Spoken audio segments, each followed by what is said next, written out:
So about a month ago, I was at home and, doom scrolling, as one does during these times. And I made my way over to Twitter and skimmed through one too many depressing posts, and my mood was dropping to an intense low as I contemplated the depressing state of the world. But then, I came across this. All right, there it is. 140 at 44 lines. So, it's this video of a guy named Sharky. He's live streaming himself playing a game. Sharky's got chill music playing in the background, and he's got this software set up so that whenever someone in the chat of his live stream says something, a robotic voice will say it out loud so he can hear it while he plays and he can respond to it live. Morning for me. Okay, Laughing cool. face. I love Tetris streams during breakfast. Nice. You can see superimposed on the right side of the screen the game that he's playing. A game that pretty much everyone is familiar with. Tetris. In the tweet where Sharky shared this video, he writes in all capital letters, "I will forever remember this moment." Throughout the video, Tetris blocks are falling from the top of the screen blazingly fast. Sharky was playing an older version of Tetris, and I could tell he was extremely good at it. Come on. Come on. As time goes on, you can see him lean forward in his seat. The intensity in his eyes is palpable as he clears each new line of blocks in the game. Come on. And then, Come on. the big moment. Let's go! Yes!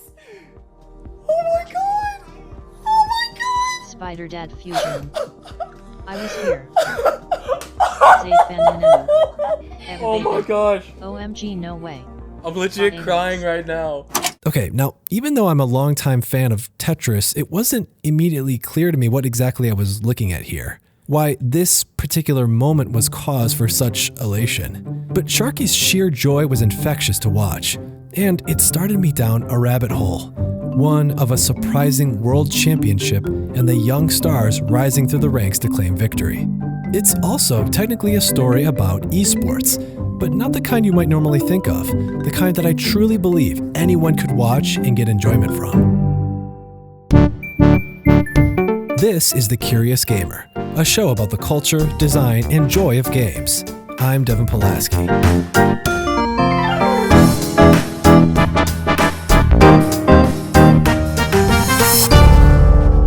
Tetris is one of the oldest, most well-known, most loved video games of all time. But here's a quick refresher for anyone who needs it. In Tetris, shapes fall from the sky, each a different combination of 4 squares. These shapes are called tetrominoes, and when they hit the bottom of the screen, they lock into place. If the tetrominoes stack all the way up to the top of the screen, it's game over. So your goal is to make the blocks disappear, and you do this by arranging the blocks so that they make a complete line, thus causing them to vanish. But it's not always possible to arrange your blocks in a straight line, so you need to utilize some strategy and quick reflexes to keep going.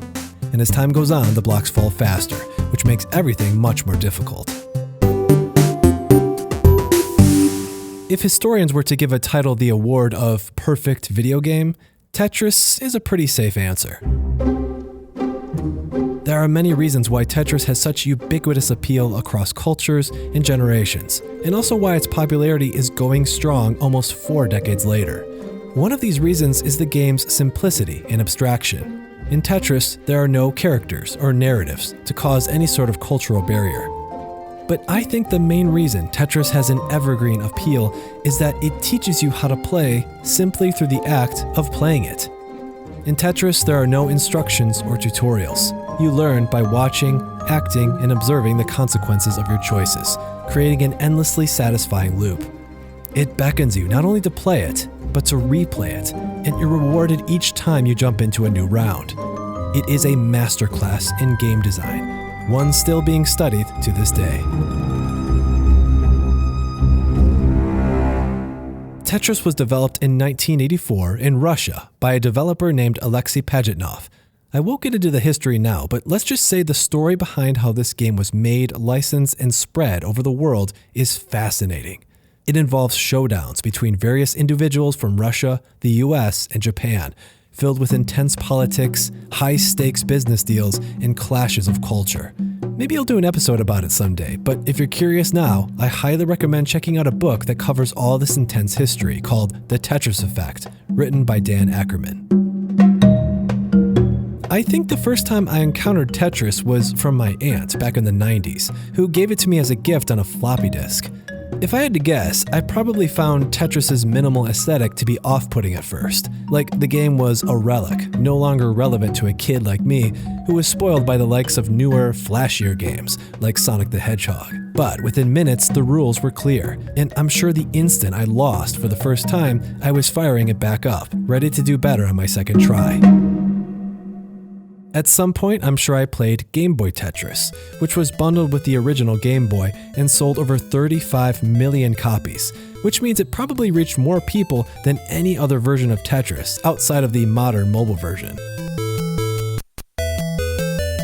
Flash forward to today, and there are hundreds of versions of Tetris, both official and unofficial, available for just about every piece of computer and game hardware that you can imagine all over the world. One of my favorites that has come out in the past few years is Tetris 99 for the Nintendo Switch. This is a competitive spin on Tetris where 99 people play at the same time, all vying to knock each other out until there's only one person left standing.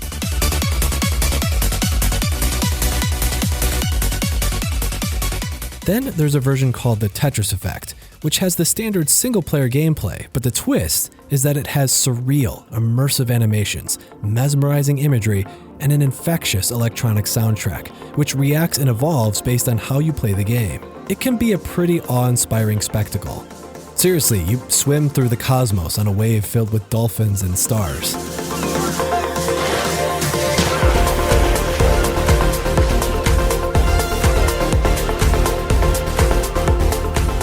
Finally, there's the mobile version of Tetris for iOS and Android, which, as of just a few weeks ago, launched a daily live competition where players can compete to win actual money. There's Tetris Primetime. What's that? Good question. It's a nightly game show where you can compete against the rest of the world to win real money just for playing Tetris. Even though the defining trait of Tetris is its simplicity, it's interesting to see how different companies and developers add new wrinkles to the formula. And yet, no matter how many tweaks are made, that tried and true core game design remains the star of the show, the perennial hook that will never fail to enlist swaths of new players every generation. Which brings me back to Sharky. Now, Sharky wasn't playing Tetris 99 or any number of modern versions of Tetris from the past few years. He was playing NES Tetris, the version of the game for the Nintendo Entertainment System. Like Game Boy Tetris, this was an extremely popular version of the game, originally released in 1989. I had many questions, so I decided to reach out to Sharky and get some answers.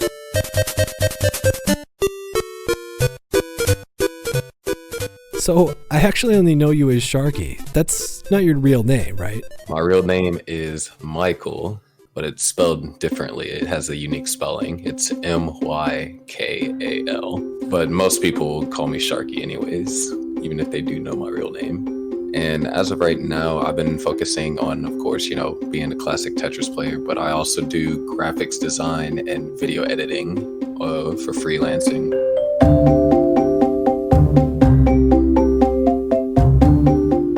I started playing games at the age of 4. Me and my dad played, I think it was Halo 2 together. And then ever since then, I was always into video games. But I always had a special part with games that involved strategy. I first was exposed to Tetris when my dad had it on the Game Boy. He never would let me play it, but I, would watch him. And then ever since then, anything that involved strategy, my dad would pick it up for me. Except for I hadn't played Tetris up until recent years. Okay, so you and your dad were both into games, and you were aware of but not necessarily playing a lot of Tetris. So what happened to change that? It started in 2015 when I was recommended this video, and I'm oh, a Tetris competition seems to be interesting. In 2018, I got recommended a video when it was Joseph versus Jonas, who was the 7-time world champ at the moment. And he pulled off an incredibly shocking upset. And I'm wow. I was drawn in by the commentary and all the action that was going on. I'm what, this might be something that I want to do. What's going to make the difference? Jonas is in trouble. Oh, no! And Jonas going down game number 1. There it is. All right, let's pause and take a step back for a second. So the videos Sharky is referencing are from a competition, arguably the largest Tetris competition there is. The tournament is known as the Classic Tetris World Championship, or CTWC. The tournament was started in 2010 and held in Los Angeles, California, and 2 years later moved to where it's currently hosted in Portland, Oregon. It was started by longtime players of Tetris, some of whom competed in the Nintendo World Championships in 1990. It's pretty interesting seeing a big convention center with rows and rows of old school TVs, all connected with Nintendo Entertainment Systems, each with a wired controller and a Tetris cartridge loaded in. So, Sharky mentioned a few star players of the tournament. The first is Jonas Neubauer, and for a time, he was an unstoppable force, winning the CTWC a staggering 7 times. But things changed in 2018, which was captured in the video Sharky was talking about. Jonas Neubauer going up against 16-year-old Joseph. I mean, look, Joseph has managed to defeat a lot of the veterans here, but now this is it. This is the greatest of all time. He faces his final boss. It's Jonas. Exactly. This is going to be the craziest showdown that we've ever had, and I can't wait. 3, 2, 1. Tetris! I had to watch this video for myself. And look, trust me, I get it. The fact that a major Tetris competition exists is surprising enough, but I'm sure many of you are thinking, why on earth would you want to watch that? But I dare anyone, and I mean anyone, to watch this match and not get completely sucked in. Before long, I was at the edge of my seat with a big, stupid grin on my face. It had my full attention the entire 30-minute duration. Where's the long bar? It's gonna be dramatic no Where's matter the what. long bar? There's no long bar. The long bar would not. There was a 25-piece drought at the end there to rob Jonas of game number 2. Jonas now has Down to win 2 games, 3 in a row to be able to maintain his streak to 4 years. No matter how this plays out, it is going to be insane. But the hook pulling this video along is the conclusion, how Joseph, the young newcomer, manages to dethrone the long-standing champion. 17-piece drought. End? There's the Takes long a double. bar. Boom! There it is. Tetris for Joseph! And And we have a new Tetris World Champion. Ladies and gentlemen, your 2018 Classic Tetris World Champion is Joseph Saley! After watching this video, I couldn't help but pick up a copy of NES Tetris, with the naive notion that maybe I too could become a Tetris champion. This dream of mine lasted about 3 minutes as the game promptly destroyed me. I've been spoiled by the conveniences added by modern versions of Tetris that make the game less brutally difficult. But Sharky took a different approach. He welcomed the immense challenge, and the competitive nature of the Classic Tetris World Championship was the driving factor getting him into the game.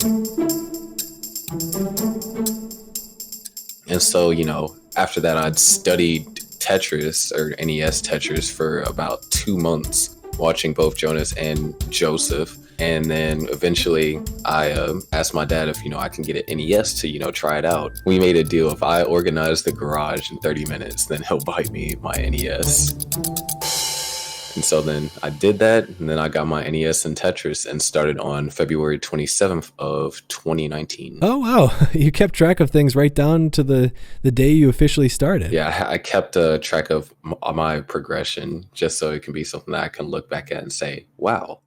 For me, it was different because I always had the mind of competitive. After, the first few weeks of just getting used to the speed, I just hammered in consistency for 3 months. And then that's when my mom and dad are like, hey, we're going to take you to the World Championship. And so then that's when I actually decided to start getting ready for the World Championship.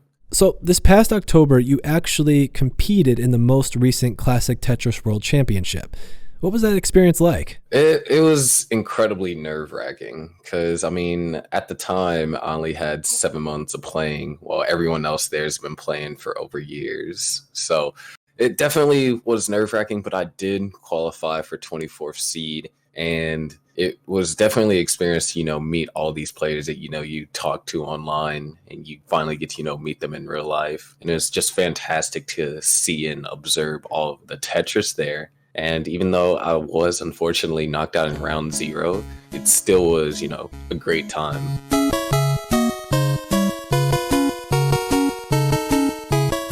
So it's funny, I've only just started learning about this tournament, but already I feel like I know all these names, like Joseph, Jonas, and these other charming names like Green Tea.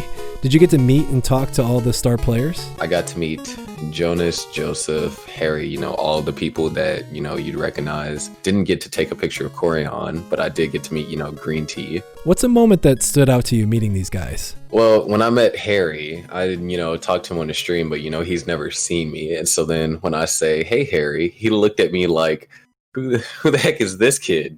And then it wasn't until I said, I'm Sharky, he's like, oh, Sharky. And then when I was standing in the line to qualify, I met Quaid, and he's like, look at one of these new kids. How old are you, 15? And I'm like, I'm actually 19. Yeah, it's definitely this year is going to feel like it's like new versus old. So let's talk about esports for a second. This Tetris competition isn't like what people would typically associate with popular esports games, like shooters or fighting games or strategy games. And despite that, the CTWC keeps drawing in a bigger audience every year. Why do you think that is? Well, it's Tetris. Everyone knows about the game. They kind of understand the concept that it works. And when you pair, a game with a simple concept where everyone understands it, and you pair it with some gameplay that not necessarily everyone can replicate. So, there's still a level of skill added to it, and you match it with, good hype commentary to keep drawing people in and to have them stay there. A lot of people are going to find out about this and they're like, hey, this is really cool. You should check this out, and just keep on sharing it around and stuff. You know what? That's a really great way of explaining it, because that's the thing with most esports is that if you haven't played the game you're watching, you'll likely have no idea what the heck is going on. So that makes a lot of esports a real barrier to just the average person who might be curious to check it out, and also why this Tetris Championship can be so appealing. But here's another question. Why do you think the competition still uses NES Tetris or Nestris, especially when there's so many newer versions of Tetris that are easier to access? Well, the thing that's different between NES Tetris and modern Tetris is essentially like, one, how PvP is done, and two, like just simply the way that the viewer perceives it. Quick side note here, PvP stands for player versus player. For example, that video I played earlier with the match between Joseph and Jonas, that's a PvP match. Anyway, back to Sharky. PvP in Nestris, you are competing up against, another player just trying to get the highest score. In modern Tetris, you are competing up against another player to try and force them to top out. And you have people in modern Tetris that can place 3 to 4 pieces per second. And for a person that doesn't necessarily watch Tetris like that, or is still new, they see that they're not going to be able to follow it. And so then it's not necessarily as good for audience retention. Whereas on Nestris, the fastest speed that you will get to see is on level 29, where it falls at 1/3 of a second. And even then, there's only a few players that can really play that far. So for the most part, you can see majority of the action while, being able to comprehend what's going on. So I guess it's more audience friendly than modern Tetris. This is an excellent point. Think of any popular sport, like football, soccer, or basketball. Whether you're an avid fan of these sports, or if you barely know the rules, it's extremely easy to follow the main points of action. Players on one team are against players on another team as they try to get a ball from one end of the field or court to the other. Most video games do not have this level of easy readability, making it difficult for newcomers to follow along with, including modern versions of Tetris. And that is the secret ingredient of Classic Tetris. Following the action couldn't be simpler, making it all the easier to appreciate highly skilled players, like Sharky. So, knowing everything we do now, let's go back to the beginning and re-examine that first video I discovered of Sharky. If you look at his screen closely, you can see Sharky's score slowly climbing until it reaches 999,999 points. This is known as a max out, and it's the highest number that NES Tetris can show on screen, unless you play in a hacked version of the game. Getting a max out is extremely hard to do, and only the players competing at the top levels of the Classic Tetris World Championship are able to achieve this. So how long after you started playing Tetris did you finally get a max out? 8 months and 9 days in, right after the tournament. So 2 weeks after the tournament, I got my first max. And then I got my second max like a day after. Wow, that's pretty crazy for playing less than a year. What do you think helped you get so good at the game so fast? Yeah, the only reason why my improvement was heightened is because I studied stacking theory, which it's something that I kind of coined it, but I was like the first person to really like dive into it and, you know, take it from that perspective. Because one thing I feel about Classic Tetris is like the competitive aspect. It's all there. You know, everyone can see these videos of 2 players or potentially more going up against each other, trying to get the highest score. But then when you see where it's like, you know, the educational, like if I were new to get in this to learn as much as I possibly can to get, you know, good, where's, you know, the educational content, and there really isn't that much out there. You know, as opposed to, you know, like other esports like fighting games, or like they have like this combo guide and stuff like about frame data. If, you know, Classic Tetris were to continue to growing, there needs to be, you know, educational content, and that's what I'm working on providing. Hopefully, once I start getting more of this content out, it'll entice more players to play and also kind of bridge the gap between like some of the middle players to the high players. As for the Classic Tetris World Championship, well, like all things in the year 2020, it's going to be different because of the pandemic. But rather than cancel the tournament, the 2020 CTWC is going to turn the experience into a virtual one. Yeah, it's completely online. So anyone that's able to stream, which, you know, there's plenty of people in the community to help them out to get started streaming, they can just join. Yeah, what's awesome about that is, you know, before, if I was thinking about joining the tournament, I don't think I'd necessarily go through the effort of flying out to Portland. But with this, anyone can join the experience from their home. But even so, for me personally, just knowing how much talent is out there now means I'd probably just get destroyed. Yeah, well, there's different tiers to the tournament. So you have your beginner tier, which is people that are like from like 0 to maybe just over a little bit 500. So that way we don't have, you know, people that have a PB of 200 going up against 1.3 players. You know, keep it fair and interesting for, you know, all skill gaps. Then you have like your middle skill gap, which is like your mid 500s to like up 900s. And then the tournament that, you know, everyone is scared of because it's just straight up max out players everywhere is the Gladiator tournament. So, if you're interested in checking out the upcoming CTWC, or maybe even thinking of joining to compete, registration starts on September 1st. The tournament will take place throughout October and November, with the finals happening in December. And you can watch these matches live or after the fact on the most popular live streaming esports site called Twitch. You can also catch everything on YouTube too. Anyone can play this game, and that's kind of like the beauty of it. You don't have to have been playing this game for several years in order to, you know, stand a chance to go to the championship, qualify, and win. You can be playing it for a year or, you know, less, as I showed, and still do admirably well. As for myself, it'd be nice to win a championship just because of the golden TPs. I mean, people do consider me one of the best DAS players outside of, you know, the veterans. Well, Sharky, good luck with the upcoming tournaments, and thank you so much for talking with me today. No problem. This is definitely a lot of fun. To most people, Tetris is just a game where you stack falling blocks. But it can also be a healing solve when the world starts to overwhelm you. There's actually a lot of scientific research about the positive effects of Tetris. The idea is that Tetris forces your brain to give it your full attention. When you play it while you're really stressed out, you have to keep refocusing your attention as a new block falls from the top of the screen, making it difficult for you to keep focusing on negative or traumatic thoughts. So if you're stressed and need a break, why not play some Tetris? Go find an old Gameboy you have stashed in the basement, or consider picking up a new console like the Nintendo Switch or a PlayStation.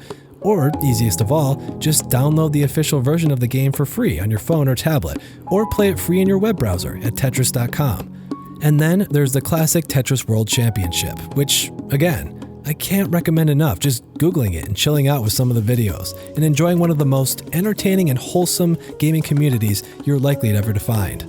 Even though its players are locked in fierce competition and playing at hyper-fast speeds, the effect is still the same. A never-ending stream of blocks, falling one at a time, stacking to the top, only to wash away so the process can begin anew. In a time where most of us are still stuck indoors, this kind of hypnotic digital bliss can sometimes be the comfort we need when the stress of daily life overwhelms us.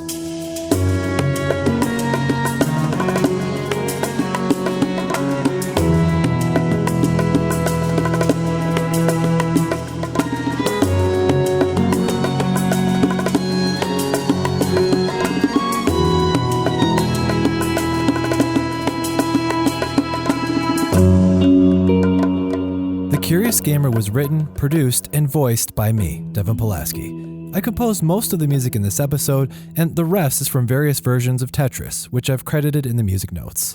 Please subscribe to the show on Spotify, Apple Podcasts, or wherever you get your podcasts. And you can watch and listen to the show on YouTube and Instagram. So it really, really helps the show out if you could leave a 5-star review or share the show with a friend who you think would be interested. You can do this and learn more about the show at thecuriousgamer.org. Finally, if you're looking for a game to play right now, please don't hesitate to drop me a note. You can write to me using the built-in message form on the website. I promise I'll help you find the perfect game to play. It's actually one of my favorite things to do. Thank you for listening. Thank you to all the people making our society function during this time. And thank you to the brave people who are protesting and lending their voices for good. Remember this, no matter what you're doing, whether you're feeling up or down, you're never too old to enjoy your life and play.